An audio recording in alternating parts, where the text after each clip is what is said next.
Andrew Greif. He's a beat writer for the Oregon Ducks. He works at the Oregonian. You can follow him on Twitter at Andrew Greif, and that's Greif. Andrew, how you doing? I'm doing very well. Thanks so much. Thanks for taking some time for us.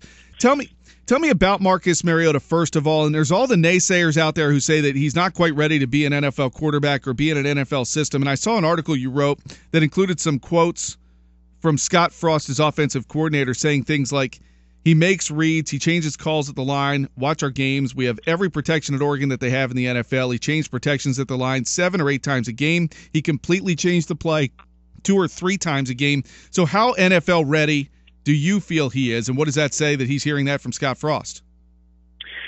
You know, I think that, and those are, to be clear, those are quotes that Frost told Peter King, the Monday Morning Quarterback. But in that story, I kind of said that those were really the same things I'd heard last September when I was trying to write a story. It never ended up happening about kind of what Marcus's freedom was at the line of scrimmage for Oregon, how much they really put into his hands.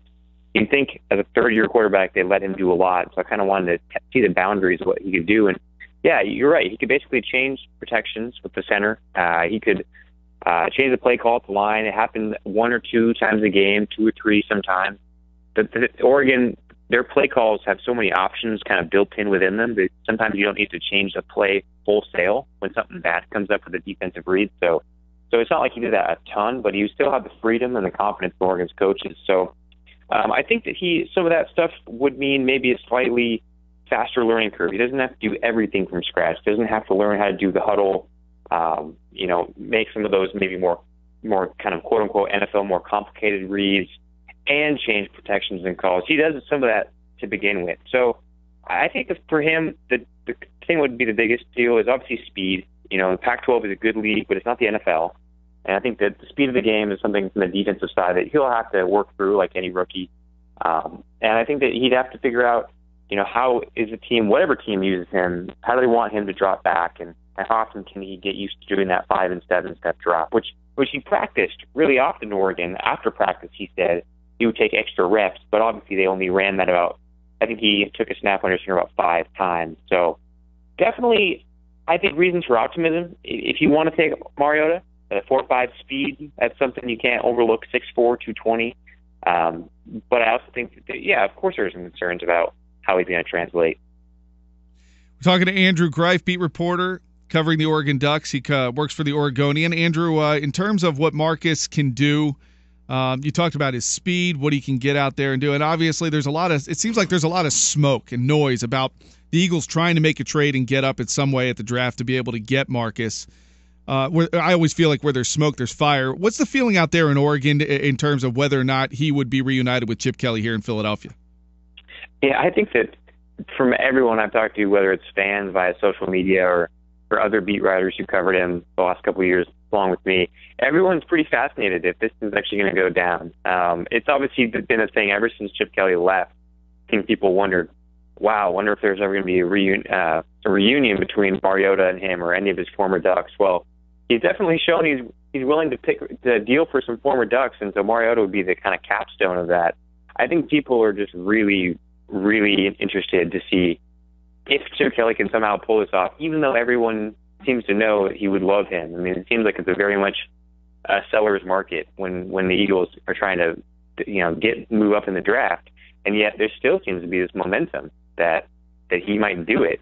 So there's a kind of nickname for Chip out here that basically referred to him not ever being afraid of doing something unconventional. And I think that is something that still continues with Chip in Philly to this day.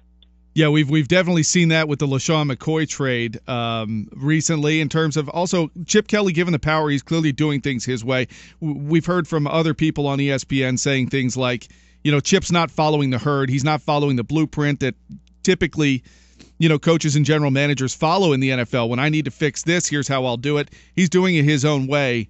That obviously worked at Oregon. Do you guys out there, from what you saw, feel that, when given the chance, as he's given now, that things will work here in Philadelphia with Chip having the power?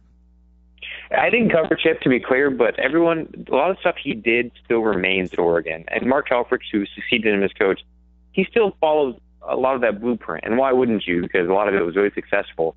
But he hasn't tweaked a whole lot of things that Chip did. and for good reason. I mean, the practice noise, which I'm sure people in Philly are now totally accustomed to, the stories about how they just blare music for 2 hours straight at their workouts. Yep. That's something that was completely off the wall at Oregon when he put it in, and yet now has become accepted practice across a lot of colleges.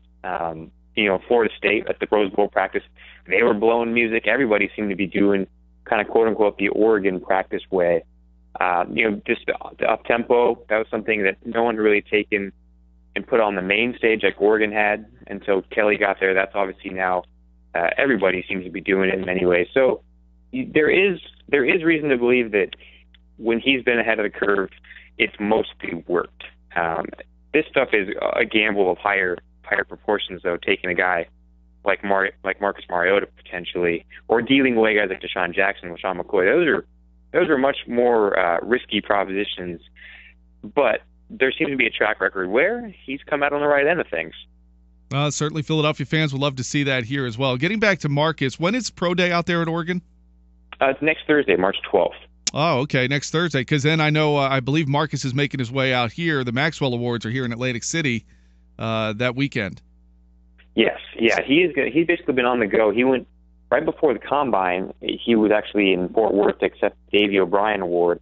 So he's been kind of bouncing around, scheduling things around his kind of upcoming awards presentations.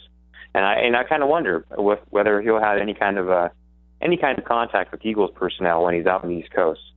Yeah, he's going to be so close. I mean, Atlantic City's about an hour from Philadelphia, so you got to believe. And I guess this was where I was going to go next with you. And I know he hasn't been around a lot, but when you've talked to Marcus, or when you've seen him, and he's a human being, and a lot of players, they're asked, where do you want to go? And they give the politically correct answer. Do you sense that Marcus would like the opportunity to play under Chip in Philadelphia?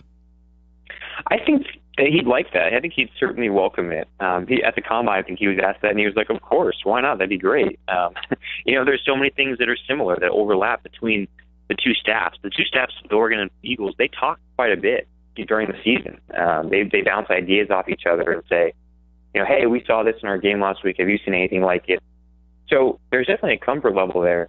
I kind of wonder if he does go to Philly, though, is that in some ways the best thing for him short term, because there's going to be so much pressure. I mean, you walk into a situation where there's almost no leeway of you're either the savior or you're not, because there's so much pressure. So many people thinking it's a hand-in-glove fit that I think that's going to be really I think that's a lot to ask from someone as a rookie quarterback. I also, however, on the other hand, from what I've talked to people, there's a sense that he really kind of wants to prove people wrong. He'd like to say, look, I can do anything. I can play in a pro style. So I think he would absolutely welcome the Eagles. But there's something about he's a competitor, and I think given the chance to show people wrong, I think that he'd really like to welcome that opportunity too. You mentioned the idea of pressure, and certainly if he did come here, I don't know if the pressure would be on him as much as it would be on Chip. But that being said, there would definitely be pressure. How has he handled pressure situations? Obviously, he's gotten through them in order to get his team to the national championship game like he did with some of the injuries that occurred. How has he handled pressure that comes along and is placed on his shoulders? And how do you think he would do if given that situation in Philadelphia? He's a pretty cool customer, both kind of what he says to us and what he talks to teammates about his leadership style. He does things without talking a whole lot. And I know that's one of the knocks on him, but his style is that he'll bark at you when he needs to in the locker room or on the practice field. But other than that, he pretty much just says, talk is cheap, follow my lead. And so that's what you saw him do all fall. I think it wouldn't be the same kind of pressure as coming into Philly, a situation like that, but he's basically the Heisman frontrunner all year and never really let go of that thing. I think that's probably the most pressure he's been under all year, in his college career, where so much was expected of him this year. He was finally healthy again after being injured as a sophomore. Could he finally win this thing that so many Oregon quarterbacks have been in the running for? And he finally did it. And so I think that was one indication that he's pretty good. When people are watching him nationally for an entire season, he definitely held up to it. I think that would seem to be one indication. Of course, it's not the day in, day out onslaught of the NFL attention. That's a bigger microscope, but it's not like he played in some remote outpost of college football. I mean, a lot of people had high expectations, and I think he certainly met them all this year. Yeah, he definitely did. In terms of, we've heard Scott Frost, as we talked about that quote that he had with Peter King about basically defending Mariota. And you've talked a little bit about, how he might fit in Philadelphia. What would be your biggest concerns about him coming to Philly? And I know you've probably alluded to this a little bit already in terms of pressure, but what are some of the concerns on the field that maybe, we in Philadelphia should say, okay, we need to see this from him if he did come here to help settle us down and know that, okay, he is going to be okay here? One of the things that I think people, you need to check a box with him before you feel okay. It seems like one of the number one overriding concerns is, can he throw into kind of tight windows? Can he make these multiple reads before finally passing? I think that's the thing that people seem to have the most concern about. That was certainly the sense from Peter King's article. Is the Oregon's receivers were almost too wide open, which I don't know that's a problem too much in college. I think Oregon coaches should be patting themselves on the back and say, if that's the main complaint, the Oregon's receivers are too wide open. But that's the thing I think people will want to see before they kind of say, okay, I think we can believe in him. And that's something, you're right, he didn't do a whole lot in college, but he did go through reads. It wasn't as simplified as it all sounds like. The Oregon was just in many ways so physically overmatched with its opponents, they were able to get open. So I think that's the one thing. And that's my concern, and would be how quickly does he get used to kind of the secondary speed of the NFL and kind of the way they shift things around. Because obviously it's a whole nother level. These players, this is their job, this is what they do. They don't have any class to go to. This is number one preoccupation. And how would he deal with kind of a whole new elite level of defenders? He's a good runner, a very good runner, but he doesn't run unnecessarily. He doesn't kind of just bolt the first sign of pressure. So I think he'd be okay with against a pass rush. Just kind of how he deciphers the secondary is probably the one thing. I know you have to rely on word of mouth from the coaching staff to answer this question, but what kind of student of the game is he? How much time does he put in the film room? We know he's a great guy off the field. People always say, I'd love for him to marry my daughter. What kind of a student is he of the game in terms of watching film and learning from it?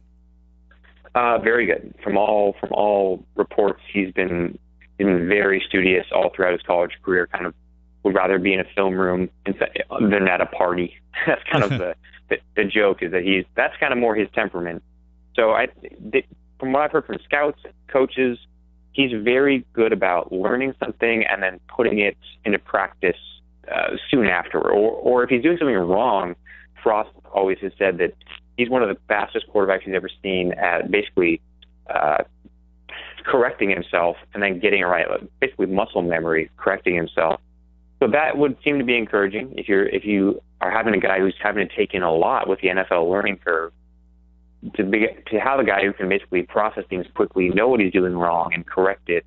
That's pretty valuable. And that's, of course, this is again what Oregon's coaches are saying in many cases. They're obviously not going to tell you, well, it takes him a while, and he's not that good in the film room. But I really do get the sense that he's very studious, picks up things quickly, and then can make that rare leap between not just the mental side, but the physical, really put it into practice.